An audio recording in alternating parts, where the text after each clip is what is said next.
Hello guys, welcome back to our channel. तो आज की क्लास में हम लोग डिस्कस करेंगे केमिकल काइनेटिक्स। तो जैसे कि केमिकल काइनेटिक्स के बारे में अगर आप जानते होंगे थोड़ा बहुत, तो आपको पता होगा कि ये चैप्टर ये है कि इसमें हम लोग क्या करते हैं, study of rate of reaction.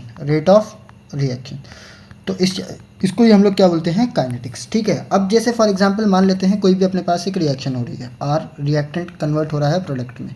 Reactant क्या हो रहा है, कन्वर्ट हो रहा है प्रोडक्ट में। तो अब इसमें क्या होगा, इसमें हम लोग अगर मैं इसका रेट देखेंगे, है ना, क्या लिखेंगे, रेट। तो रेट ऑफ रिएक्शन क्या होगा, रेट ऑफ रिएक्शन की अगर मैं बात करूँगा तो क्या होगा, रेट ऑफ चेंज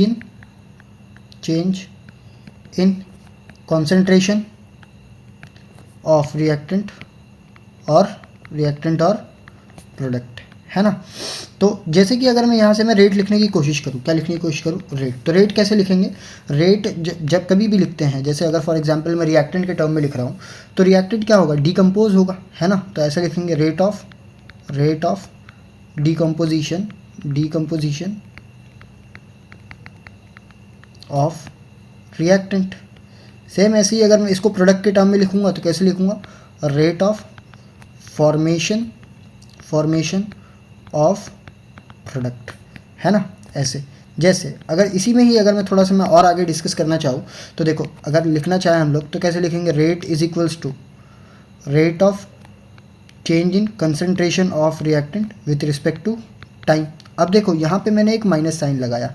सेम ऐसे ही अगर मैं प्रोडक्ट के लिए लिखूँगा तो change in concentration of product with respect to time. तो देखो अगर मैं प्रोडक्ट के टर्म में लिख रहा हूँ तो यहाँ पे मैं कोई साइन नहीं, यानी कि प्लस साइन, अगर कोई साइन नहीं है तो इसका मतलब प्लस साइन है, और यहाँ पे माइनस साइन है। तो ये माइनस साइन ना कोई कैलकुलेशन में आपको यूज़ नहीं करना है, बस ये माइनस साइन रिप्रेजेंट कर रहा है डिसअपियरेंस ऑफ रिएक्टेंट। ये बता रहा है कि भाई रिएक्टेंट क्या हो रहा है, कंज्यूम हो रहा है, और ये प्लस साइन बता रहा है कि प्रोडक्ट क्या हो रहा है, प्रोडक्ट का क्या हो रहा है, फॉर्मेशन हो रहा है, क्या हो रहा है, फॉर्मेशन। बस इससे ज़्यादा कुछ भी नहीं है। अब देखो यहीं से ही अगर एग्जामिनर अपने को पूछ ले यूनिट ऑफ रेट, तो रेट की यूनिट कैसे निकालेंगे भाई, सिंपल है, एकदम सिंपल है। कैसे, चेंज इन कंसंट्रेशन की यूनिट क्या होती है, मोल पर litre divide by time, change in time तो सेकंड, है ना। तो ये ऊपर अगर चला जाएगा तो क्या हो जाएगा, मोल लीटर इनवर्स सेकंड इनवर्स, ये अपना यूनिट हो गया। ठीक है। अब सेम अगर मैं केमिकल रिएक्शन की टाइप करूँ, जब कभी भी काइनेटिक्स की बात होती है, किसकी बात होती है, काइनेटिक्स की बात होती है, तो अपने पास 3 टाइप की रिएक्शन आ जाती है ना। कितने टाइप की रिएक्शन आ जाती है, 3 टाइप की केमिकल रिएक्शन है। फॉर एग्जाम्पल अपन बात करते हैं सबसे पहले एक टाइप की रिएक्शन, 2 और यहाँ पे 3। सबसे पहले बात करते हैं वेरी फास्ट रिएक्शन में कौन सी रिएक्शन आ जाती है, जैसे एसिड बेस रिएक्शन। कौन सी रिएक्शन, एसिड बेस।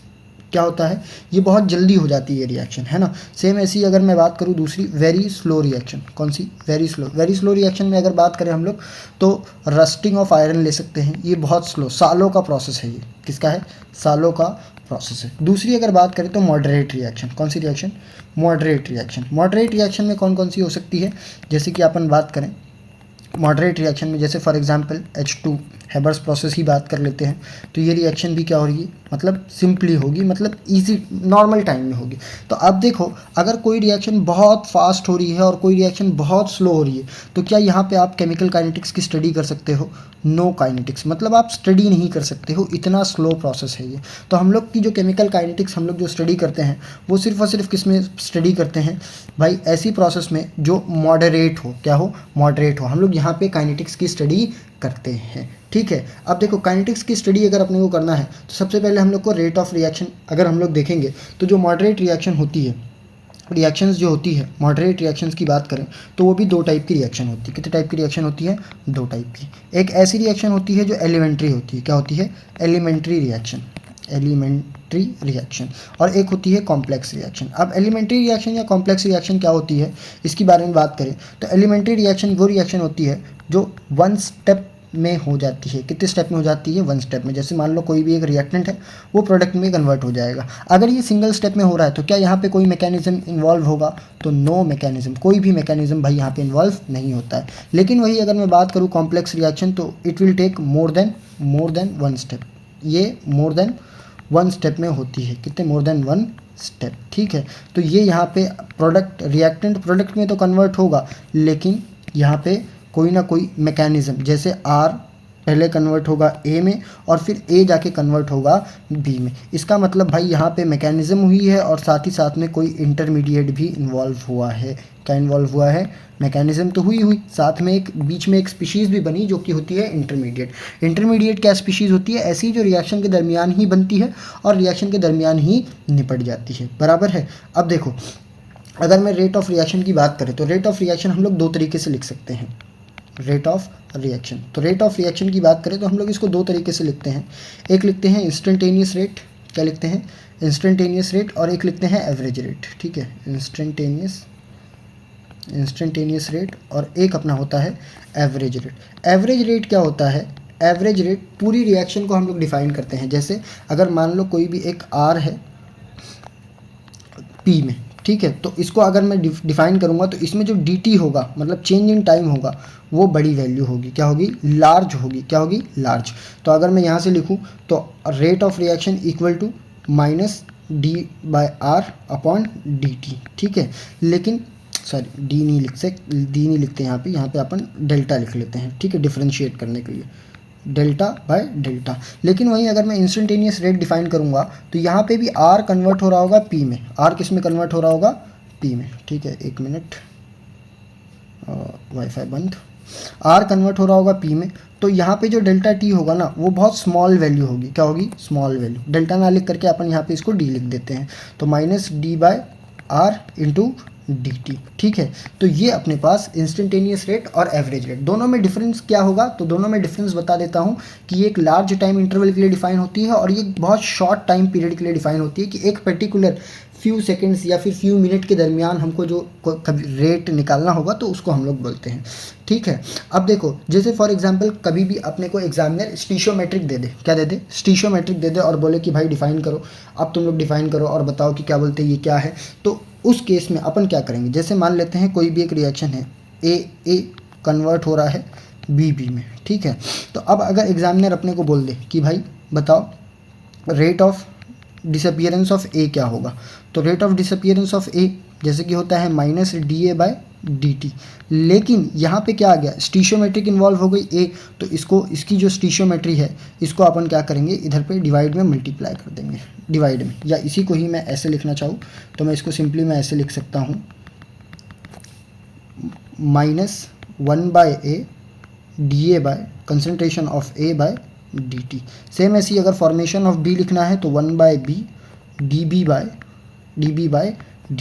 ये हम लोग किसके टर्म में लिख रहे हैं? कंसंट्रेशन के टर्म में लिख रहे हैं। किसके टर्म में लिख रहे हैं? कंसंट्रेशन के टर्म में लिख रहे हैं। और जैसे कि मैंने आपको बता ही दिया, ये माइनस क्या रिप्रेजेंट कर रहा है कि डिसअपियरेंस, मतलब कि भाई रिएक्टेंट डिकम्पोज हो रहा है। और साथ में यहाँ पे कुछ नहीं, मतलब प्लस है, तो प्लस क्या बताता है कि ये भाई फॉर्म हो रहा है। ये क्या हो रहा है? फॉर्मेशन हो रहा है इसका, ठीक है। अब देखो, जैसे ये तो दो उसके लिए था, लेकिन अगर examiner A plus be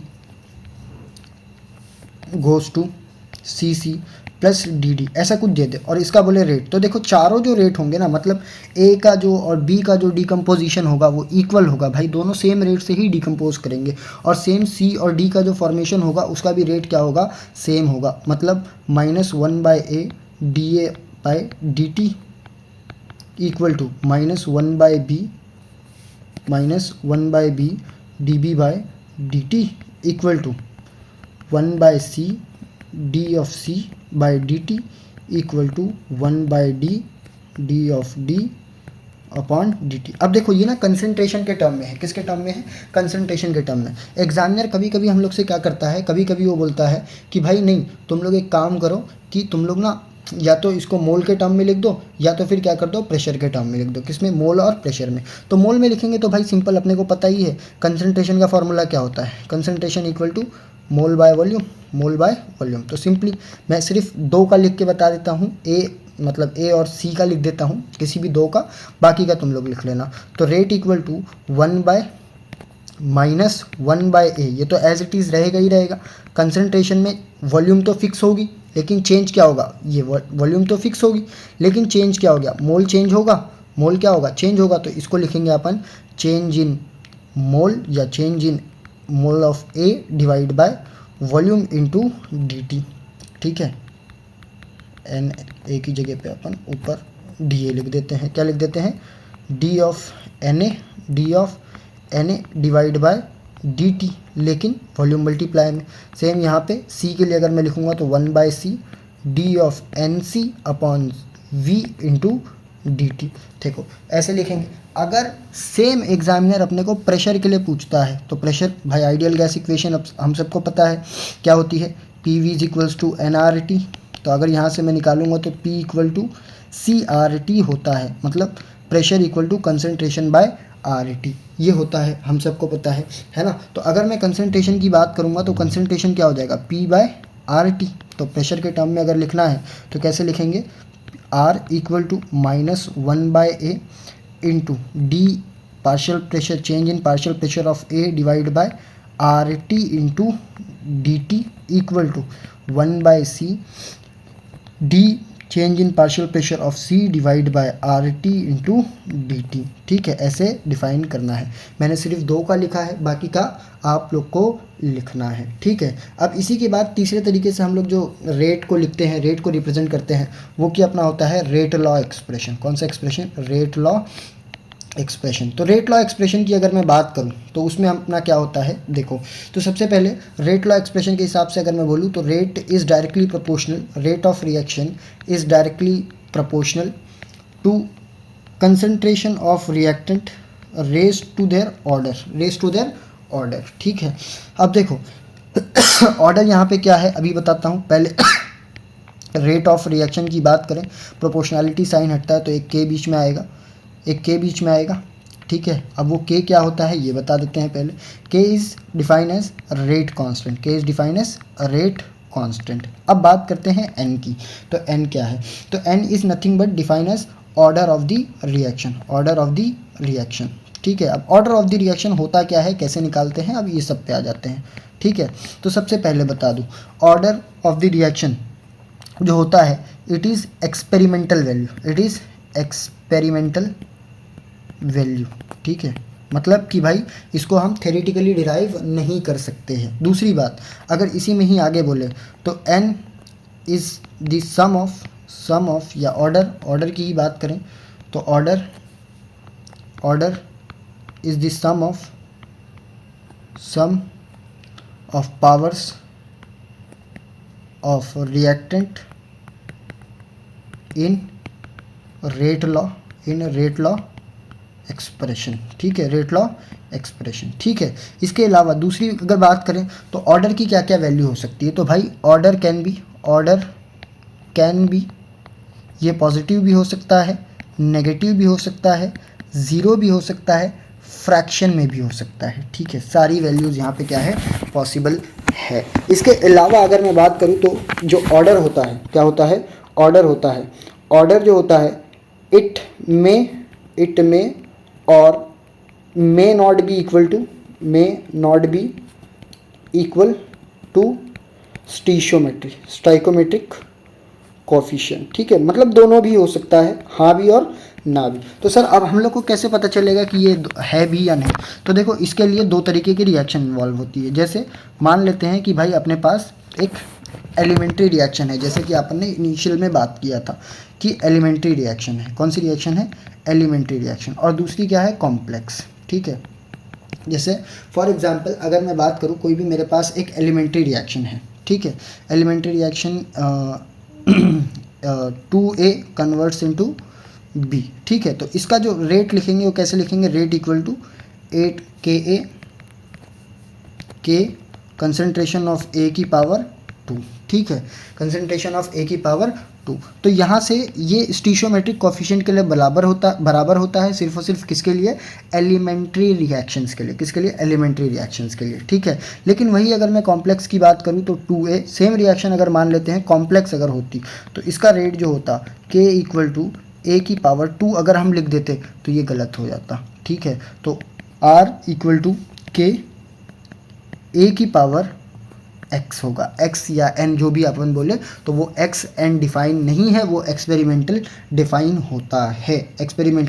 define होता है। सर अब कैसे हम कैसे लिखेंगे अगर एग्जामिनर ने अपने को पूछ लिया कभी, तो देखो एग्जामिनर ना कभी भी पूछेगा आपसे, कैसे पूछेगा। कॉम्प्लेक्स रिएक्शन की अगर मैं बात करूँ तो जैसे कि मैंने आपको बताया था, कॉम्प्लेक्स रिएक्शन कैसी होती है, एक स्टेप से ज़्यादा में होती है। जैसे फॉर एग्जाम्पल मान लेते हैं कि अपने पास कोई भी एक रिएक्शन है, ए कन्वर्ट हो रही है बी में, ठीक है, ए कन्वर्ट हो रही है बी में, और यहाँ से बोल दिया कि 2b कन्वर्ट हो रहा है सी में, ठीक है, दो रिएक्शन है। अब बोल दिया कि ये फास्ट रिएक्शन है, कौन सी रिएक्शन है, फास्ट, और ये स्लो है, तो बताओ रेट ऑफ द रिएक्शन क्या होगा। तो देखो भाई सिंपल सी अगर मैं बात करूँ, जब कभी भी कॉम्प्लेक्स रिएक्शन में आप रेट डिफाइन करोगे, क्या डिफाइन करोगे, रेट, तो वो स्लोवेस्ट स्टेप में डिफाइन करोगे। किस में डिफाइन करोगे, स्लोवेस्ट स्टेप में। अब यहाँ का मान लेते हैं कि ये के एफ दे दिया, इसका के बी दे दिया, और यहाँ का रेट कांस्टेंट के दे दिया, ठीक है, तीनों का मैंने डिफाइन कर दिया है। तो अब एग्जामिनर अपने को बोलेगा रेट लिखो, तो रेट अपन कैसे लिखेंगे, रेट इक्वल टू के बी की पावर 2, बी की पावर 2, क्योंकि ये देखो कॉम्प्लेक्स रिएक्शन ओवरऑल है, लेकिन ये तो एक एलिमेंट्री सिंगल स्टेप रिएक्शन है ना, तो 2b। अब सर कभी भी ना जब आप डिफाइन करोगे तो b जो होता है ना, इंटरमीडिएट को, किसको, इंटरमीडिएट को आप रेट लॉ एक्सप्रेशन में नहीं लिख सकते, तो इसको आपको कन्वर्ट करना पड़ेगा या तो रिएक्टेंट के टर्म में या तो प्रोडक्ट के टर्म में, ठीक है। वैसे तो 99% में आपको रिएक्टेंट में कन्वर्ट करना है, प्रोडक्ट में बहुत रेयर केस वैसे तो होता भी नहीं है, ठीक है। तो अब देखो कैसे कन्वर्ट करेंगे, तो कन्वर्ट करने के लिए सबसे पहले अगर मैं बात करूँ तो यहाँ पे इक्विलिब्रियम, के इक्विलिब्रियम डिफाइन कर सकते हैं, के इक्विलिब्रियम। तो के इक्विलिब्रियम क्या होता है, रिवर्सिबल रिएक्शन है, कंसंट्रेशन ऑफ बी की पावर कंसंट्रेशन ऑफ ए। देखो के इक्विलिब्रियम क्या है, K F by K B equal to concentration of B की power concentration of B by concentration of A. तो अगर मैं यहाँ से देखूँ तो कंसंट्रेशन ऑफ बी क्या हो जाएगा, concentration of B equal to K F into K B A, ये हो गया अपना। अब देखो बी की कंसंट्रेशन आ गई, इसको रख दो, तो यहाँ पे क्या हो जाएगा, K into K F by K B into A, concentration of A, इसका स्क्वायर। तो क्या हो जाएगा, के इंटू के एफ का square divide by K B का स्क्वायर इंटू ए का स्क्वायर, ठीक है। इस तरीके से आप सॉल्व कर लेंगे, ठीक है। वैसे तो ये पूछता नहीं है, पहले बता दे रहा हूँ, अगर पूछे तो इस तरीके से आप सॉल्व कर सकते हैं। अब देखो एक क्वेश्चन, एक टाइप का क्वेश्चन बनता है। क्वेश्चन कैसे बनेगा कि मान लो एग्जामिनर आपको ना रेट ऑफ द रिएक्शन लिख के दे देगा, रेट ऑफ द रिएक्शन लिख के देगा, बोलेगा कि आर इक्वल टू के ए की पावर 3 है, ए की पावर कितनी है 3, और बोलेगा भाई बताओ क्या करो, बताओ कि भाई जो इनिशियल कंसंट्रेशन था ना, initial concentration, let us consider कि ए अपने पास जो है, ए की वैल्यू बढ़ा दी गई है अब 2 टाइम्स, 2a कर दिया गया है, कितना कर दिया गया है 2a टाइम्स। तो बोलेगा बताओ कि रेट पे क्या इफेक्ट पड़ेगा, रेट पे क्या इफेक्ट पड़ेगा। तो सिंपल r इक्वल टू के 2a की पावर 3, तो सिंपल r इक्वल टू के 2 का 8 इंटू ए क्यूब, है ना। तो रेट देखो, रेट कितने टाइम्स बढ़ गया, अगर देखें तो 8 टाइम्स क्या हो गया है, इंक्रीज़ हो गया है। कितने टाइम इंक्रीज़ हुआ है, 8 टाइम्स, कितने टाइम्स, 8 टाइम्स, ठीक है। ये अपने को एग्जामिनर इस तरीके से अपने को क्या करेगा, सॉल्व करा लेगा, ठीक है। ये सारी चीज़ें अपने को क्या करनी है, ध्यान रखनी है, ठीक। अब देखो, अब इसी में ही आगे अगर हम लोग बढ़ें तो अब अपने पास क्या जाती है, मॉलिक्यूलरिटी। एक टर्म और डिफाइन कर देते हैं, उसके बाद हम लोग जाते हैं इंटीग्रेटेड रेट लॉ की तरफ। तो अब देखो मॉलिक्यूलरिटी आ जाती है। तो मॉलिक्यूलरिटी की अगर मैं बात करूँ तो मॉलिक्यूलरिटी क्या होती है, तो molecularity it is define as number of molecules reacting or colliding या reacting or colliding to form product, ठीक है। अब देखो जैसे कि जो ऑर्डर होता है ना, वो नेगेटिव हो सकता है, ज़ीरो हो सकता है, फ्रैक्शन हो सकता है, लेकिन मॉलिक्यूलरिटी जो है ना, ओनली सिर्फ और सिर्फ पॉजिटिव इंटीजर हो सकती है। क्या हो सकती है, positive integer. It can not be negative, zero और फ्रैक्शन, ये नहीं हो सकता, ये ध्यान रखना है। बच्चे यहाँ पे अक्सर गलती कर देते हैं, ठीक है। और एक चीज़ पॉइंट लिखा दे रहा हूँ, वो ध्यान रखना कि भाई मॉलिक्यूलरिटी वैसे तो 3 में भी पॉसिबल नहीं होती है, 3 पे भी रिएक्शन जल्दी बहुत रेयर केस में होती है, बट ध्यान रखो कि मॉलिक्यूलरिटी और ऑफ लाइक 4 और अबो इज़ वेरी रेयर। 3 पे भी नहीं होती है, ये भी बता दे रहा हूँ, लेकिन हम लोग मान लेते हैं कि कभी कदार 3 पे भी हो सकती है। 3 पे भी बहुत रेयर केस है कि रिएक्शन हो जाए, ठीक, ये बता दे रहा हूँ। ठीक है, अब देखो एग्जामिनर ना, अब यहाँ से पूरा का पूरा इंटीग्रेटेड रेट लॉ चालू हो जाएगा। क्या चालू हो जाएगा? Integrated rate law. लेकिन एग्जामिनर ना उससे पहले मैं बता देता हूँ आपको एक क्वेश्चन, एक ट्रिकी क्वेश्चन एग्जामिनर अपने साथ खेलता है और वो बोलता है unit of rate constant, rate constant, ठीक है, रेट कांस्टेंट। देखो तो अगर मैं रेट की बात करूँ तो देखो रेट की बात करें अगर अपन, तो रेट किस तरीके से लिखते हैं? रेट इक्वल टू के ए की पावर कंसंट्रेशन, ए क्या है? कोई भी एक कंसंट्रेशन है, ए की power X, where X is not defined, ठीक है, एक्स ना लिख करके मैं इसको एन लिखता हूँ। N is order of the reaction, क्योंकि एक्सपेरिमेंटल डाटा है। तो अगर मैं के की बात करूँ तो के क्या हो जाएगा? आर बाय ए की पावर एन। तो अब आर की यूनिट क्या है? आर की यूनिट क्या है? मोल पर लीटर, और इसकी यूनिट क्या है? मोल पर लीटर सेकेंड इनवर्स, ये अपना रेट की यूनिट है। और इसकी यूनिट क्या है? मोल लीटर इनवर्स की पावर एन। तो अब यहाँ से क्या आ गया? देखो रामानुजन का फॉर्मूला लगाओ। अगर मैं इस सेकंड को बाहर लिखूँ, इस सेकंड को मैं यहाँ से बाहर लिखूँ, इसको ओवरऑल 1 लिख दूँ और यहाँ से सेकंड को बाहर लिख दूँ, तो रामानुजन का like A by M, A की power M divide by A की पावर एन, तो क्या होता है? ए की power N minus M minus N हो जाएगा, तो 1 माइनस एन सेकेंड इनवर्स। तो यहाँ पे एन क्या है? Order of the reaction. जैसे जैसे आपको ऑर्डर की वैल्यू मिलेगी आप उसको 1 के लिए 1 रखेंगे, 2 के लिए 2 रखेंगे, 0 के लिए 0 रख के आप इसको सॉल्व कर लेंगे। जैसे फॉर एग्जाम्पल अगर 0 दे दे, एन इक्वल टू 0 दे दे, एन इक्वल टू 0, तो के की यूनिट क्या आ जाएगी? तो unit of K will be equal to, यहाँ पे 0 रख दो तो mole litre inverse second inverse. लेकिन अगर n इक्वल टू 1 आ गया तो k की वैल्यू क्या हो जाएगी? देखो ये पूरा टर्म 1 माइनस 1, ये पूरा टर्म जो है 1 माइनस 1 0 हो जाएगा, है ना। तो कोई किसी भी वैल्यू की पावर अगर 0 हो तो उसकी वैल्यू कितनी होती है? 1। तो यहाँ से सिंपल आ जाएगा सेकेंड इनवर्स। इस तरीके से आप लोग क्या कर लेंगे? सॉल्व कर लेंगे, ठीक है। अब चलो इंटीग्रेटेड रेट लॉ की तरफ चलते हैं, ठीक है। देखो खुल जा भाई, खुल जा सिम, खुल गया, ठीक है। इंटीग्रेटेड रेट लॉ, ठीक। देखो इंटीग्रेटेड रेट लॉ में सबसे पहले अपन बात करते हैं ज़ीरोथ लॉ की। किसकी? ज़ीरोथ लॉ में बात करें अपन तो देखो अपने पास मान लेते हैं एक रिएक्शन है, एक आर कन्वर्ट हो रहा है प्रोडक्ट में, ठीक है, आर कन्वर्ट हो रहा है प्रोडक्ट में। तो देखो इसको मैं 2 तरीके से इसका रेट लिख सकता हूँ। सबसे पहले एक rate of reaction equal to concentration minus concentration of D R, मतलब concentration of R with respect to time, और दूसरा के एक आर की पावर 0, है ना, क्योंकि 0 ऑर्डर है, ऑर्डर दे दिया है। तो अब देखो अब आगे दोनों इक्वेशन को इक्वेट कर दो सेम, तो minus D R by D T equal to K R, तो 1 हो जाएगा। अब क्या करो, इसको इंटीग्रेट कर दो 0 से टी टाइम तक, क्योंकि रिएक्शन कहाँ से कहाँ तक अगर मैं यहाँ पे लिखूँ, इसको मैं अगर थोड़ा सा ऊपर करके यहाँ पे लिखूँ तो एट टाइम t0 पे इसकी पूरी कंसंट्रेशन 100% होगी, ये कुछ भी नहीं बना होगा। लेकिन टाइम t पे बात करेंगे तो इसमें से 100 में से कुछ ना कुछ x गया होगा और ये x का फॉर्मेशन हो गया होगा, है ना। तो सेम वैसे ही यहाँ पे ये टाइम, तो क्या करेंगे अपन इसको इंटीग्रेट करेंगे कहाँ से? 0 से t तक, 0 टू t तक, है ना। तो क्या हो जाएगा ये minus D R by D T 0 से t तक, तो ये 0 से t तक के। तो अब देखो इंटीग्रेशन का फॉर्मूला होता है ना, सिंपल सा। देखो अब क्या करेंगे अपन, सॉरी इसको डिवाइड में है, इसको वहाँ पे ले जाएंगे क्योंकि दोनों साइड यहाँ पे वो है। तो अब ये क्या हो जाएगा? Integration of 0 to T D R, minus भी उधरी भेज दो, तो minus K integration of 0 to T D T, integration of 1, कोई कांस्टेंट नहीं है मतलब 1 है, तो 1 का इंटीग्रेशन कितना होगा? R 0 to T equal to इसका minus K T 0 to T.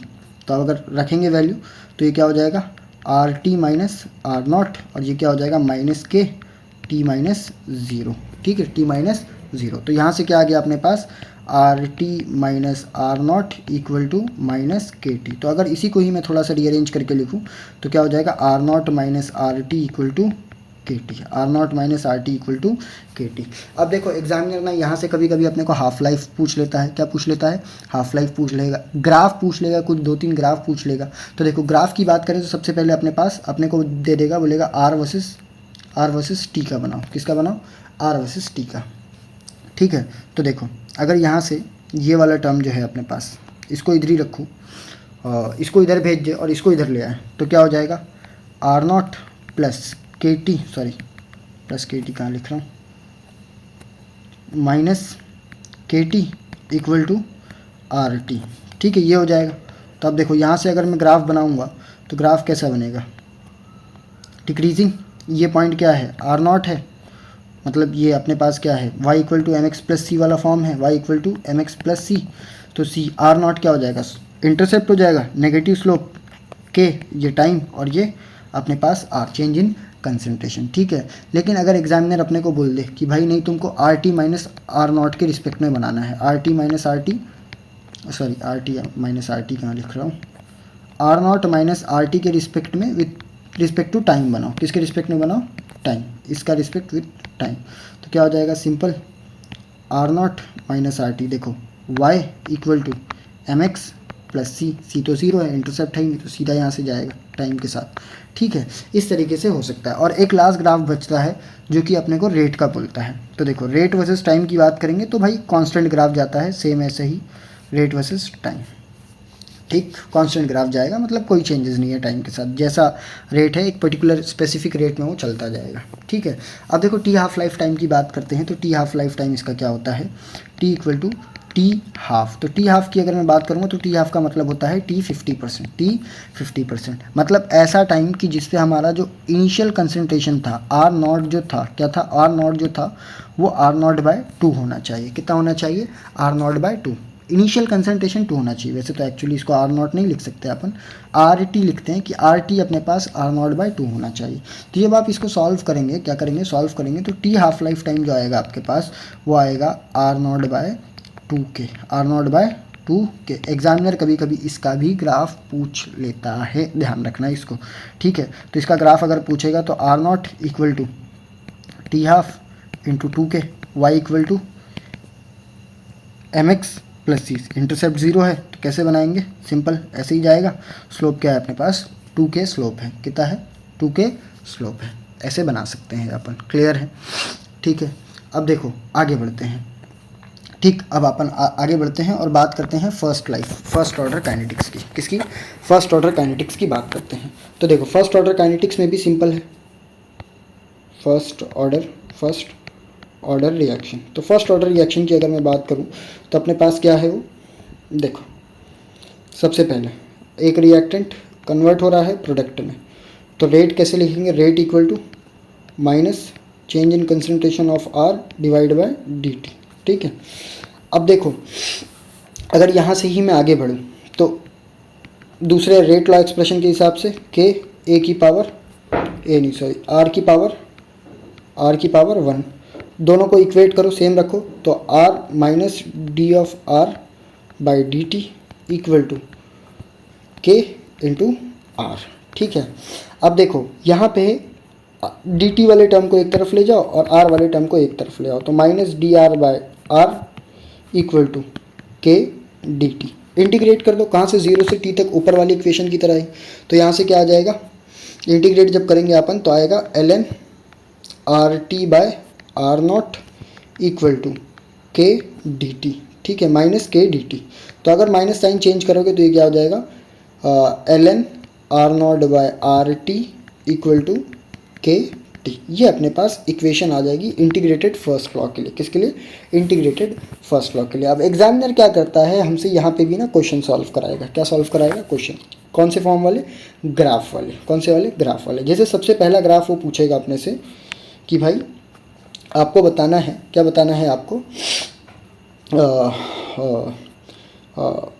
Are versus या L N R T versus time का। तो देखो भाई इसको सॉल्व करने के लिए सिंपल, इसको ln आर नॉट या इसको ऐसा ना लिख करके जैसे यहाँ पे था, इस वाली इक्वेशन को, ये वाली इक्वेशन को अगर मैं सॉल्व करूँ यहाँ पे तो ऐसा मैं लिख सकता हूँ ln R T minus ln R nought, ln R not equal to minus K T. तो ये माइनस उधर चला जाएगा प्लस में, तो ln R T equal to ln R not minus K T. तो देखो ग्राफ कैसा बनेगा, y equal to M X plus C का फॉर्मेट, लेकिन नेगेटिव स्लोप है तो कैसा आएगा ग्राफ, यहाँ से देखो, यहाँ से डिक्रीजिंग। तो यहाँ पे ln आर, ये अपने पास इंटरसेप्ट है R T, sorry ln R T लिख रहा हूँ, इंटरसेप्ट क्या हो जाएगा ln आर नॉट, ये अपने पास टाइम है, और स्लोप क्या है अपने पास, नेगेटिव स्लोप है। कौन स्लोप है, नेगेटिव स्लोप है। अब एग्जामिनर कभी कभी अपने को बोल देता है कि भाई कंसंट्रेशन वर्सेस टाइम का बनाओ, किसका बनाओ, कंसंट्रेशन वर्सेस टाइम का, मतलब कि ln वगैरह नहीं होना चाहिए, सिर्फ और सिर्फ अपने पास आर वर्सेस टी का बनाओ। किसका बनाओ, आर वर्सेस टी का। तो देखो सिंपल है, वो भी कोई दिक्कत की बात नहीं है। अब देखो यहाँ पे अपने पास क्या है, ln R T by R not equal to minus K T, ठीक है। अब अगर मैं यहाँ से ln हटाऊंगा तो ये e की पावर में चला जाएगा एक्सपोनेंशियल, तो R T equal to R naught E की पावर माइनस के टी। तो यहाँ से क्या आ जाएगा, R T equal to R naught E की पावर माइनस के टी, ठीक है। तो देखो ये क्या एक्सपोनेंशियल ग्राफ बनेगा, नेगेटिव साइन है मतलब डीके होगा, क्या होगा, डीके। तो ग्राफ कैसा आएगा, एक्सपोनेंशियली डिक्रीज करेगा, क्या करेगा, डिक्रीज, ठीक है, एक्सपोनेंशियली क्या करेगा, डिक्रीज। तो ये आर टी वर्सेस टाइम का ग्राफ है, ठीक है, आर टी वर्सेस टाइम का ग्राफ है, ठीक है। और कोई ग्राफ अगर है तो वो आप अपने हिसाब से देख लेंगे, एनसीईआरटी में से एक दो ग्राफ अगर आप चाहें तो वहाँ से भी आप देख सकते हैं, ठीक है। अब देखो इसके आगे अगर मैं बढ़ूँ तो अब अपने को क्या दे देता है, हाफ लाइफ टाइम कैलकुलेट करने देता है, क्या देता है, हाफ लाइफ टाइम कैलकुलेट करने, ठीक है। तो देखो सबसे पहले हाफ लाइफ टाइम की बात करें, जैसे कि अभी बताया था टी हाफ का मतलब क्या होता है कि ऐसा टाइम जिस पे R T equal to R nought by 2 हो जाए। तो देखो डायरेक्ट मैं लिख देता हूँ, सॉल्व नहीं करूँगा। जब आप ये वाली इक्वेशन है ln R nought by R T equal to K T, तो जब आप इसको सॉल्व करेंगे, इसको थोड़ा सा आगे सॉल्व करेंगे तो यहाँ से आपको मिल जाएगा के टी इक्वल टू, या डायरेक्ट मैं लिखूँ तो T half equal to 0.693 by, ये आपके पास इक्वेशन आ जाएगी। तो याद रखना for first order T half is independent of initial concentration. देखो अब एग्जामिनर ना कभी कभी यहाँ पे आपके साथ ट्रिक कर सकता है, क्या कर सकता है, ट्रिक। वो बोलेगा फॉर एग्जांपल, वो बोलेगा कि भाई एक रिएक्शन है 2A गोज़ टू प्रोडक्ट, इसका टी हाफ लाइफ टाइम मान लेते हैं, let us consider x second है या x मिनट है, कुछ भी यूनिट ले लो, और बोलेगा k की वैल्यू निकालो। तो बच्चे ना क्या करते हैं, डायरेक्ट यही वाला फार्मूला लगा देते हैं, है ना, कि भाई यहाँ वाला फार्मूला कब है, जब स्टीशियोमेट्री इक्वल टू 1 है, स्टाइकोमेट्री इक्वल टू 1 है, लेकिन यहाँ पे स्टाइकोमेट्री 1 नहीं है, है ना, 1 नहीं है। तो इसके लिए जो फार्मूला लगेगा वो क्या लगेगा, T half equal to 0.693 by N K, ध्यान रखना इसको, एन क्या है, स्टीशियोमेट्री, मतलब यहाँ पे 2 है तो इसकी स्टीशियोमेट्री कितनी हो जाएगी, यहाँ पे 2 आ जाएगा, कितना आ जाएगा, 2। ध्यान रखना इसको, समझ गया ना, ये क्लियर, बहुत गलती होती है बच्चों से यहाँ पे। अब देखो एक शॉर्टकट बता देता हूँ, एग्जामिनर कभी कभी आपको क्या करेगा, कंसंट्रेशन देगा और बोलेगा ऑर्डर बताओ, क्या बताओ, ऑर्डर बताओ, क्या बताओ, ऑर्डर। या उससे पहले 2 बातें और बता देता हूँ। सबसे पहले देखो टी एवरेज का कंसेप्ट भी यहाँ पे बहुत सारे बच्चे लोग पूछते हैं, ठीक है, टी एवरेज। तो देखो फर्स्ट ऑर्डर के लिए, for first order the completion time for any reaction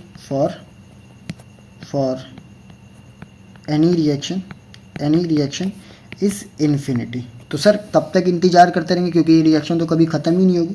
तो इसके लिए एक एवरेज टाइम डिसाइड होता है, क्या डिसाइड होता है, एवरेज टाइम। और वो एवरेज टाइम ये डिसाइड होता है कि जब कभी भी आर टी की वैल्यू आर नॉट बाय ई आ जाएगी, क्या आ जाएगी, आर नॉट बाय ई, तब इसको मान लेंगे कि रिएक्शन कंप्लीट हो गई है, क्या हो गई है, रिएक्शन कंप्लीट। तो इसका मतलब T average will be equal to 1 by K, T average will be equal to 1 by K. तो यहाँ से ध्यान रखना कि टी एवरेज जो होता है वो ग्रेटर देन होता है टी हाफ से, ठीक है, टी हाफ से ज़्यादा होता है, ये आप लोग याद रखेंगे, ठीक है। अब देखो, अब कंसंट्रेशन वाली बात कर लेते हैं। कंसंट्रेशन देख रहे एग्जामिनर डायरेक्ट आपको पूछ लेगा ऑर्डर, तो कैसे लिखना है। देखो for zero order and first order में बता देता हूँ आपको, ठीक है। For zero order and first order में आपको बता देता हूँ। देखो जैसे मान लेते हैं एक रिएक्शन स्टार्ट हुई 100 से, ठीक है। टी हाफ लगा, वो 50 पे गई। कितने पे गई? 50 पे। मान लेते हैं 10 मिनट में वो 50% पे चली गई। फिर 10 मिनट दिया, फिर 10 मिनट दिया। अब ये रिएक्शन ज़ीरो, मतलब ख़त्म हो गई। क्या हो गई? ख़त्म हो गई। तो जब कभी भी ऐसा होगा कि इक्वल इंटरवल ऑफ टाइम में इक्वल परसेंटेज यूज़ होंगे, तो ऐसी रिएक्शन ज़ीरो ऑर्डर होगी। कौन सी ऑर्डर होगी? ज़ीरो ऑर्डर काइनेटिक्स वाली होगी। कौन सी वाली? ज़ीरो ऑर्डर काइनेटिक्स, ठीक है। इक्वल टाइम में इक्वल परसेंटेज, अगर मतलब इक्वल अमाउंट, परसेंटेज भी ना बोल करके मैं डायरेक्ट बोलूँगी इक्वल अमाउंट अगर निपटा दे रहा है तो ज़ीरो ऑर्डर, ठीक है। लेकिन वही अगर मैं फर्स्ट ऑर्डर की बात करूँ, किसकी बात करूँ? फर्स्ट ऑर्डर की, ठीक है। तो फर्स्ट ऑर्डर में मान लेते हैं रिएक्शन 100% से स्टार्ट हुई, 10 मिनट बाद 50% बचा। तो अब 50% में बच्चों को क्या लगता है कि 0% बचना चाहिए, लेकिन ऐसा नहीं होता है। यहाँ पे इक्वल अमाउंट जा रहा था ज़ीरो में, लेकिन इसमें क्या होगा? इक्वल परसेंट, मतलब कि भाई वापस से 10 मिनट में 50% ही जाएगी। कितना परसेंट जाएगी? 50%। इसका नहीं, इस वाले का। तो इसका 50% 25। फिर 10 मिनट लगाओ तो अब इसका 25% मतलब 12.5 जाएगी। फिर 10 मिनट लगाओ तो इसका 25 मतलब 6 पॉइंट कितना, इसका 50% कितना हो जाएगा? आधा करो, 6.25। फिर इसका 10%, 10 मिनट लगाओ, 10 मिनट वापस से लगाओ तो इसका 3.125। ऐसा करके रिएक्शन जाएगी। तो जब कभी भी ऐसी जाएगी तो समझ जाना आप कि ये टी हाफ, मतलब या ऐसा मैं बोल सकता हूँ कि सिंपल ये फर्स्ट ऑर्डर रिएक्शन है, ऐसा समझ जाना, ठीक है। अगर एग्जामिनर अपने को दे दे, अगर एग्जामिनर दे दे अपने को, फॉर एग्जांपल बोले कि एक टाइम ऐसा है जो n इंटू टी हाफ है, मतलब फॉर एग्जांपल मान लेते हैं आपने को एग्जामिनर बोल दिया कि T half life time for किसी भी रिएक्शन है 10 मिनट। कितना मिनट है? 10 मिनट। और अपने को दे दिया टी हाफ या टाइम इक्वल टू अपने को दे दिया 30 मिनट। कितना मिनट दे दिया? 30 मिनट। और अपने को पूछ रहा है कि रिमेनिंग कंसंट्रेशन बताओ। क्या बताओ? Remaining concentration. तो देखो अगर यहाँ से निकालूँ तो टी कितना है? टी है 3 इंटू टी हाफ, यही है। अब अपने को अगर आर टी निकालने बोल दिया, क्या निकालने बोल दिया? Are T. तो आर टी कैसे निकालेंगे? आर टी निकालेंगे इनिशियल कंसंट्रेशन बाय 2 की पावर n। 2 की पावर n, 2 की पावर n क्या है अपने पास? नंबर ऑफ हाफ लाइफ है ना। तो आप सिंपल क्या करो, आर नॉट 100% है, 100% डिवाइड बाय 2 की पावर 3 कर लो, आ जाएगा अपने पास आंसर, ठीक है। क्लियर है एकदम, ठीक।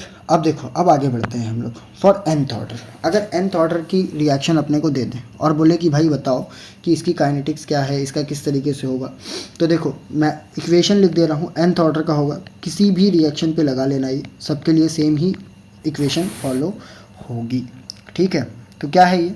तो देखो R कन्वर्ट हो रहा है प्रोडक्ट में, ठीक है। तो रेट इक्वल टू क्या होगा? रेट इक्वल टू हो जाएगा K into concentration of R की पावर n, क्योंकि nth ऑर्डर है, और सेम ऐसे ही माइनस dr बाय dt, यही होगा। इसी को ही इक्वेट करना है।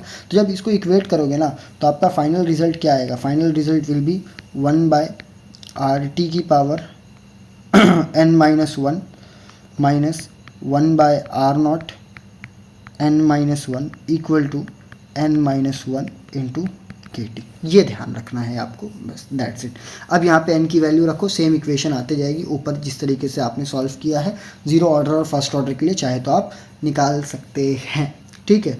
और दूसरी एक अहम बात वो ये कि भाई हमेशा ध्यान रखना टी हाफ जो होता है वो इन्वर्सली प्रोपोर्शनल होता है के। किसके? इन्वर्सली प्रोपोर्शनल होता है के एज वेल एज वो इन्वर्सली प्रोपोर्शनल होता है इनिशियल कॉन्सेंट्रेशन के, उसकी power n by n minus 1 ऐसे। तो एग्जामिनर चाहे के दे दे आपको या आर नॉट दे दे, इससे आप लोग वैल्यू सॉल्व कर सकते हो। जैसे अगर फॉर एग्जांपल दे दिया T half 2 by T half 1, ठीक है, T half 2 by T half 1, तो इन्वर्स रिलेशन है।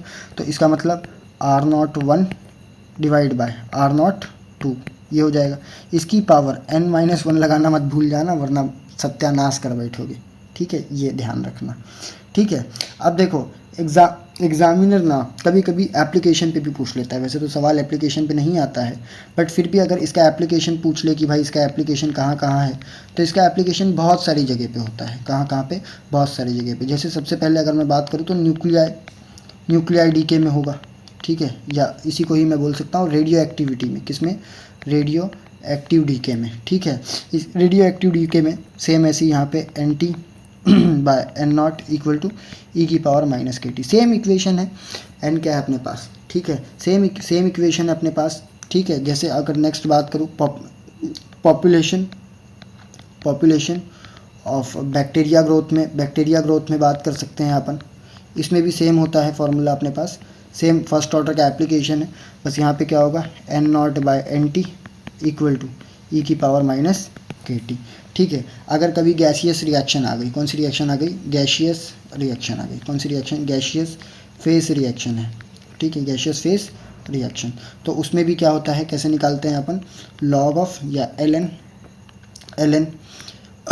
पी इनिशियल ऑफ रिएक्टेंट, या पी आई डायरेक्टली मैं बोल सकता हूँ, पी आई ऑफ रिएक्टेंट, ठीक है, divide by P I of product, P I of product, या पी आई ना लिख करके अपन इसको पी आई कहाँ लिख रहा हूँ, P F of reactant equal to K T by K T, ठीक है। ऐसे इसको सॉल्व कर सकते हैं, ठीक है। अब एग्जामिनर कभी कभी क्या दे दे अपने को कि डिफरेंट कॉन्सेंट्रेशन पे, दो अलग अलग कॉन्सेंट्रेशन पे, तो वो तो भाई अपने को निकालने आता ही है, ठीक है। बस सिंपल क्या करना है, मान लेते हैं कंसंट्रेशन दे दिया C1 टाइम T1 पे, कंसंट्रेशन दे दिया C2 टाइम T2 पे, तो कैसे निकालेंगे अपन? सिंपल एकदम, ln C1 by C2 equal to K T2 minus T1 upon नहीं, ln लिया है ना, तो log ऑफ 2.303 नहीं है। सिंपल ऐसे कर सकते हैं अपन, ठीक है। अगर दो डिफरेंट रेट पे दे दे, किस पे दे दे? दो डिफरेंट रेट पे, तो सिंपल है, concentration is directly proportional to rate होता है। तो अगर मैं बात करूँ R1 पे T1 है और R2 पे लेट सपोज कि T2 है, तो क्या हो जाएगा? ln R1 bye R2 equal to K T2 minus T1। Simple एकदम, ऐसे ही अपन इसको सॉल्व कर सकते हैं। अब देखो यहाँ पे तीन इक्वेशन होती है जब कभी भी इनफाइनाइट का कंसेप्ट आ जाता है। किसका मतलब कि भाई जैसे अपन बात करें कि ग्लूकोज वगैरह में अगर आप बात करें ऑप्टिकल एक्टिविटी, ऑप्टिकल रोटेशन निकालना होता है, या वॉल्यूम के टर्म में कभी कभी बात करें, तो वो इनफाइनाइट टर्म दे देता है अपने को और बोलता है सॉल्व करो। तो उस केस में देखो कैसे सॉल्व करना है, फॉर्मूला मैं बता देता हूँ। अगर इन टर्म्स ऑफ प्रेशर की बात करें, किसकी बात करें? इन टर्म्स ऑफ प्रेशर की अगर बात करें तो अपन सिंपल क्या लिखेंगे, लॉग ऑफ, या लॉग ना लिख करके एल में ही बात चल रही तो एल में ही रखते हैं, L P infinity minus P nought upon P infinity minus P total equal to K T by 2.303 का एल में बात कर रहे हैं, ठीक है। तो ये जैसे ही अगर वॉल्यूम के बात करते हैं तो वॉल्यूम में क्या करना है आपको, पी इनफाइनाइट की जगह पे वी इनफाइनाइट रखना है, बस सिंपल। सेम ऐसी अगर ऑप्टिकल रोटेशन दे दे, ठीक है, क्या दे दे? ऑप्टिकल रोटेशन, ठीक है। तो ऑप्टिकल रोटेशन के लिए भी क्या करना है अपने को, सिंपल क्या होगा, लॉग ऑफ, या वापस एल में ही रखते हैं, L R infinity minus R nought divide by R infinity minus R T equal to K T. आप इस तरीके से इसको सॉल्व कर सकते हैं, ठीक है। अब देखो, अब यहाँ पे अपनी बात हो गई।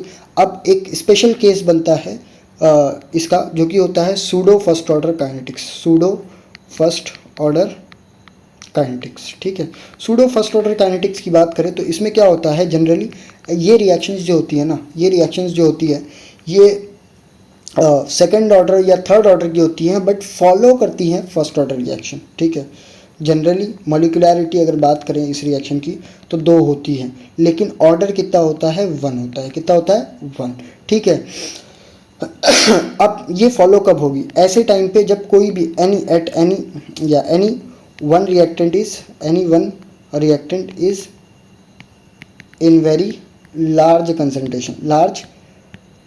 कंसंट्रेशन, ठीक है। अगर बहुत ज़्यादा कंसंट्रेशन में है तो उसको तो स्टडी कर नहीं सकते, तो इस वजह से अपन सिर्फ और सिर्फ दूसरे वाले को लेते हैं, ठीक है। तो इस वजह से रेट ऑफ रिएक्शन जो होगा, rate of reaction depends only on which have very very less concentration. ऐसी रिएक्शन कौन कौन सी होती है? तो देखो ऐसी रिएक्शन अपने पास दो है। सबसे पहली रिएक्शन की बात करें तो हाइड्रोलिसिस ऑफ ईस्टर, जो कि जनरली मैंने एक्सपेरिमेंट खुद अपने लैब में किया था। तो ये थर्ड, वैसे तो एनसीईआरटी में लिखा है कि ये सेकंड ऑर्डर फॉलो करना चाहिए, बट ये थर्ड ऑर्डर फॉलो करती है। बट HCl और वाटर का कंसंट्रेशन बहुत ज़्यादा होता है, तो इसके लिए हम लोग इसको फर्स्ट ऑर्डर कंसिडर करते हैं। तो हाइड्रोलिसिस ऑफ ईस्टर पहली एक एग्जाम्पल है। दूसरा है इन्वर्जन ऑफ केन शुगर, ठीक है, ये भी है अपने पास। ठीक, इसके अलावा अब देखो, अब अगर आपने बात करें तो अब यहाँ पे temperature dependence of rate of reaction की बात कर लेते हैं। तो देखो अपने को पता है, इक्विलिब्रियम में भी हम लोगों ने पढ़ा है और बाकी सब जगह भी हम लोग पढ़ते आ रहे हैं कि के जो होता है ना, के वो सिर्फ और सिर्फ मतलब रेट कांस्टेंट जो होता है वो सिर्फ और सिर्फ टेम्परेचर डिपेंडेंट होता है। क्या डिपेंडेंट होता है? Temperature dependent. मतलब अगर ये बढ़ेंगे तो हो सकता है के की वैल्यू बढ़े और हो सकता है के की वैल्यू घटे।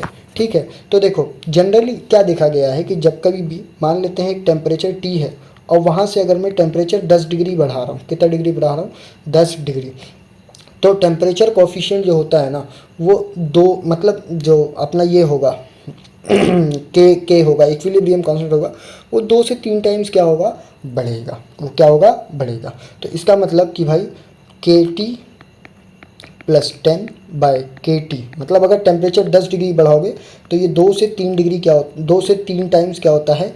इंक्रीज़ होता है। क्या होता है? इंक्रीज़ होता है। ठीक है, अब देखो बस इतना ही था इसमें, मतलब ये आपको याद रखना है, चाहे तो आप फॉर्मूला याद रख लो, KT plus 10 by KT equal to, ये 10 ध्यान रखना, मतलब बच्चे यहाँ कन्फ्यूज़ होंगे, ये 10 जो है ये टेम्परेचर के साथ प्लस में है। ठीक है, KT इक्वल टू 2 से 3 टाइम्स के आसपास बढ़ता है टेम्परेचर बढ़ाने से। ठीक है, अब देखो यहाँ पे ही ना ये सारी चीज़ें समाप्त होती है। अब एक लास्ट फैक्टर, लास्ट नहीं मतलब सेकंड लास्ट, एक आएगा अरहेनियस फैक्टर, अरहेनियस इक्वेशन। ठीक है, जो कि अपने को बताएगी के इंक्रीज़ होने से, टेम्परेचर इंक्रीज़ होने से के की वैल्यू बढ़ती है और एक्टिवेशन एनर्जी के बढ़ने से के की वैल्यू कम होती है। ठीक है, देखो अरहेनियस इक्वेशन की अगर मैं बात करूँ तो सिंपल अरहेनियस इक्वेशन, मतलब थ्योरी वगैरह अपने को यहाँ से याद नहीं रखनी है, बस इक्वेशन याद रखनी है। अरहेनियस इक्वेशन क्या होती है? के इक्वल टू ए ई की power minus E A by R T. ठीक है, ई ए बाय आर टी। तो अब देखो जैसे कि मैंने बताया कि के की वैल्यू, टेम्परेचर यहाँ डिवाइड में है, ठीक है, और एक्टिवेशन एनर्जी माइनस में सामने है, तो मतलब के अगर बढ़ेगा, के इंक्रीज़ होगा, तो मतलब एक्टिवेशन एनर्जी जो है वो क्या होगी? कम होगी। ठीक है, या उल्टा भी ले सकते हैं। और अगर सेम के इंक्रीज़ होगा तो टेम्परेचर भी, मतलब लेना तो उल्टा ही चाहिए था, टेम्परेचर इंक्रीज़ होने से के की वैल्यू बढ़ेगी और ई ए बढ़ने से के की वैल्यू कम होगी, मतलब इन्वर्स रिलेशन है। ठीक है, अब एग्जामिनर कभी कभी यहाँ से क्या करता है, अपने से ग्राफ वगैरह पूछ लेगा, तो सिंपल कुछ नहीं, आप इसको एल एन में ले, तो एल एन में जैसे ही कन्वर्ट करेंगे तो क्या आ जाएगा? L N K equal to L N A, और ई और एल एन ऑफ ई क्या होता है? 1 होता है, तो minus E A by R T. ठीक है, ई ए बाय आर टी, ये इक्वेशन आ जाएगी। अब इसी का ही ग्राफ अगर आपको बनाने बोल दे तो आप सिंपल बना सकते हैं, एल एन के हो जाएगा यहाँ पे 1 बाई टी हो जाएगा, यहाँ पे ये इंटरसेप्ट हो गया, क्या आ गया इंटरसेप्ट? एल एन ए, यहाँ से minus E A by R, ये आपका स्लोप हो जाएगा। ठीक है, इस तरीके से आप बना सकते हैं। ठीक, अब देखो लेकिन अगर 2 डिफरेंट टेम्परेचर पे अगर आपने को दे दिया, कितने 2 डिफरेंट टेम्परेचर पे दे दिया, तो क्या करेंगे? सिंपल है भाई, कुछ नहीं, यहाँ पे K1 कर दो, यहाँ पे T1 कर दो, सेम ऐसी दूसरी इक्वेशन आएगी, K2 और T2 हो जाएगा। तो जब आप इक्वेशन सॉल्व करोगे तो क्या आएगा? ln K2 by K1 equal to E A by R 1 by T1 minus 1 by T2। इस इक्वेशन को याद रखना, ये दोनों इक्वेशन जो है, दोनों इक्वेशन यहाँ स्टार मार्क कर दे रहा हूँ, और ऊपर जो फर्स्ट ऑर्डर वाली और इंटीग्रेटेड रेट लॉ वाली थी वो भी याद रखना, क्योंकि एग्जामिनर क्वेश्चन इन्हीं सब इक्वेशन को थोड़ा बहुत घुमा फिरा के पूछता है, कुछ ज़्यादा मेहनत नहीं करता है वो, बस इसको क्या करेगा? घुमा फिरा के क्वेश्चन पूछेगा। ठीक है, चलो अब बात करते हैं effect of catalysis. Effect of catalysis, ठीक है, तो पहले देखो इफेक्ट ऑफ कैटालिसिस पढ़ने से पहले मैं आपको रिएक्शन बता देता हूँ कि रिएक्शन किस तरीके से होती है, फिर उसके बाद इफेक्ट ऑफ कैटालिसिस बताता हूँ। ठीक है, देखो सबसे पहले जब कभी भी मैं बात करूँ एनर्जी प्रोफाइल डायग्राम की, तो अपने पास रिएक्शन जो होती है वो दो टाइप की होती है, एक एंडोथर्मिक होगी और एक एक्सोथर्मिक होगी। तो पहले अपन यहाँ पे बात करते हैं एंडोथर्मिक के लिए। किसके लिए बात करते हैं? एंडोथर्मिक के लिए। नहीं, चलो एंडो नहीं, एक्सो के लिए बात कर लेते हैं। पहले बात करते हैं एक्सोथर्मिक के लिए। एक्सोथर्मिक, ठीक है। तो एक्सोथर्मिक में अगर मैं बात करूँ, मैं अगर एनर्जी प्रोफाइल डायग्राम बनाऊँ तो देखो कैसे बनता है। ये मेरे पास पोटेंशियल एनर्जी है और ये रिएक्शन कोऑर्डिनेट है, ठीक है। तो मान लेते हैं यहाँ पे ये रिएक्टेंट की एनर्जी है R और यहाँ पे ये प्रोडक्ट की एनर्जी है P। तो ये क्या होगा, धीरे धीरे मतलब यहाँ पे आएगा और यहाँ से यहाँ पे कन्वर्ट हो जाएगा, ठीक है। तो ये है। अब देखो ये वाला जो पॉइंट होता है, ये वाला जो पॉइंट होता है, इसको बोलते हैं थ्रेशोल्ड एनर्जी। कौन सी एनर्जी? Threshold energy. अब रिएक्टेंट को देखो कुछ ना कुछ एनर्जी लगा के ऊपर जाना होगा अपनी एनर्जी बढ़ाने के लिए, तो इसको बोलते हैं एक्टिवेशन एनर्जी। क्या बोलते हैं? Activation energy, threshold energy. और इसी पॉइंट को अपन बोलते हैं ट्रांजिशन स्टेट भी बोलते हैं। क्या बोलते हैं? Transition state. अब देखो ये वाला जो हिस्सा है, मतलब रिएक्टेंट की एनर्जी से लेकर के थ्रेशोल्ड एनर्जी तक के जो हिस्सा होगा उसको बोलेंगे एनर्जी ऑफ या activation energy of forward reaction, ठीक है। और सेम अगर मेरे को बैकवर्ड जाना होगा तो यहाँ से प्रोडक्ट की एनर्जी से लेकर के जो थ्रेशोल्ड एनर्जी तक के जो एनर्जी होगी इसको बोलेंगे एनर्जी ऑफ बैकवर्ड रिएक्शन। क्या बोलेंगे? एनर्जी ऑफ बैकवर्ड रिएक्शन, ठीक है। अब देखो यहाँ से देखो अगर मैं देखूँ डेल्टा H तो रिएक्टेंट का ज़्यादा है, प्रोडक्ट का कम है, तो इसका मतलब ये रिएक्शन क्या है? एक्सोथर्मिक रिएक्शन है। कौन सी रिएक्शन है? एक्सोथर्मिक रिएक्शन है, ठीक है। अब देखो यहाँ से एक बात और क्लियर हो गई कि अगर मैं यहाँ से EAF से अगर थोड़ा सा और नीचे आओ तो यही डेल्टा HR है, डेल्टा HR। तो डेल्टा HR जो है, delta HR enthalpy of reaction, वो क्या है? इज इक्वल्स टू या enthalpy of reaction plus EA activation energy of forward equal to EA of backward. तो ये भी ध्यान रखना है आपको। एक्सोथर्मिक के लिए energy of forward activation activation energy for forward plus enthalpy of reaction equal to activation energy for backward. यहाँ पे फिर से फॉरवर्ड लिख दिया गया है तो इसको चेंज कर देते हैं अपन, ये बैकवर्ड के लिए, ठीक है। सेम अगर मैं एंडोथर्मिक की बात करूँ, किसकी बात करूँ? एंडोथर्मिक में। तो यहाँ पे क्या होगा देखो रिएक्टेंट की एनर्जी नीचे है, लेकिन अब की बार प्रोडक्ट की एनर्जी कहाँ हो जाएगी? ऊपर हो जाएगी, ठीक है। इतना ऊपर भी नहीं, यहाँ कर लेते हैं, ठीक। तो ये अब देखो ये जो पॉइंट है इसको क्या बोलेंगे अपन? ये थ्रेशोल्ड एनर्जी है, थ्रेशोल्ड एनर्जी। अब देखो ये जो पॉइंट है इसको क्या बोलेंगे? Energy of backward, activation energy of backward. और ये यहाँ से लेकर के यहाँ तक के जो डिफरेंस होगा इसको क्या बोलेंगे? Delta HR। और यहाँ से लेकर के यहाँ तक के जो एनर्जी होगा इसको क्या बोलेंगे? Energy of activation of forward. अब देखो डेल्टा RH की बात करेंगे तो energy of activation of forward equal to delta HR enthalpy of reaction plus enthalpy of या activation energy of backward reaction. तो ये दोनों के लिए याद रखना है आपको, ठीक है, ठीक है, ये याद रखना है, ठीक। ये अब देखो, अब इसके ही अगर मैं आगे बढ़ूँ तो अब यहाँ पे अगर मैं बात करूँ तो अब मेरे पास आ जाता है effect of catalysis. Effect of catalysis, catalyst.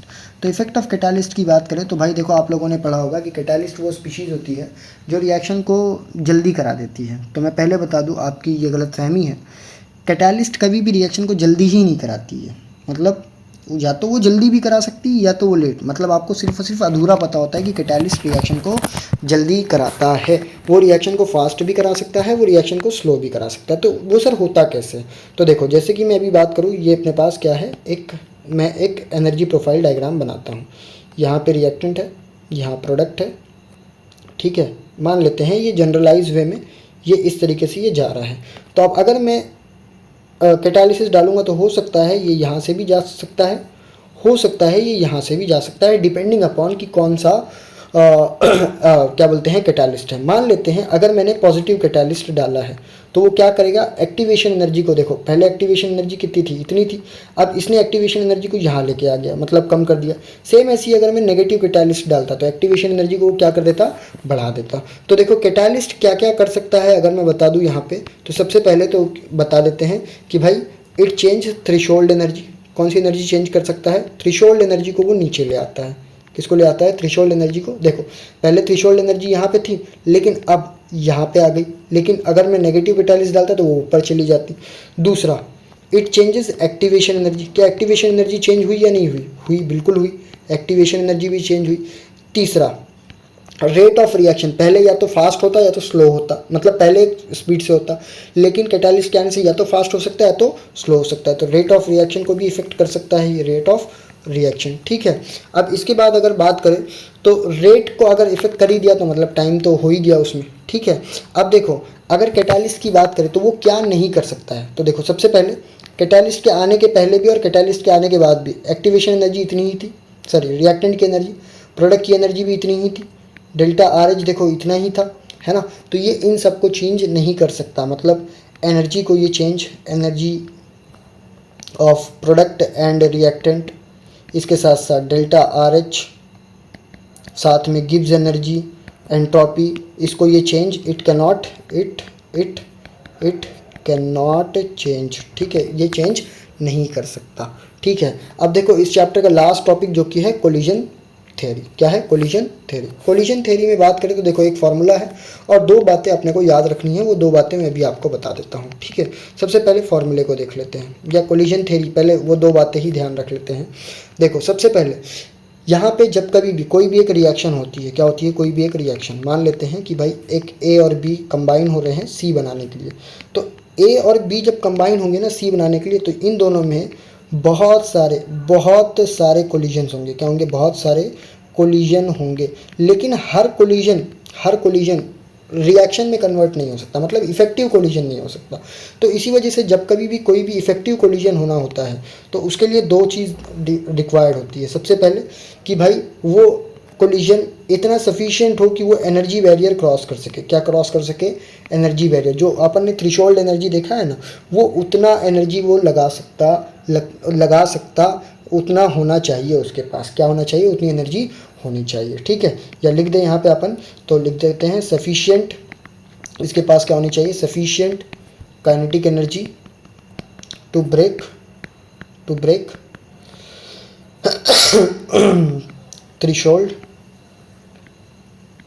Threshold of reaction, ठीक है ये।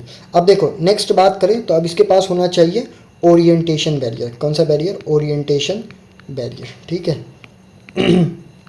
देखो फॉर एग्जांपल ए और बी, मान लेते हैं ए इस डायरेक्शन में जाना चाह रहा है और बी इस डायरेक्शन में जाना चाह रहा है, तो क्या इफेक्टिव कोलिजन होगा, बिल्कुल नहीं होगा। लेकिन अगर वही ए इस डायरेक्शन में ही आना चाह रहा हो और बी भी इस डायरेक्शन में ही आना चाह रहा हो, तो दोनों की क्या है, प्रॉपर ओरिएंटेशन है, तो यहाँ पे ये कोलिजन इफेक्टिव होगा।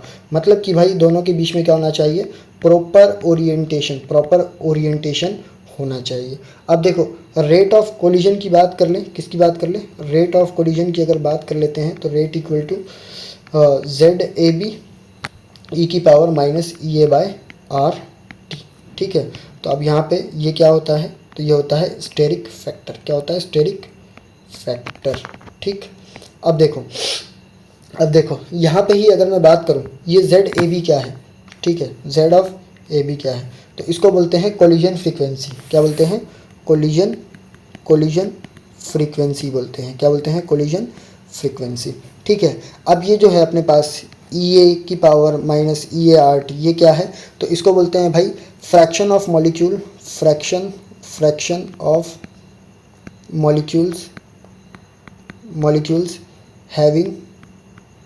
हैविंग एनर्जी ग्रेटर और इक्वल टू EA, ठीक है।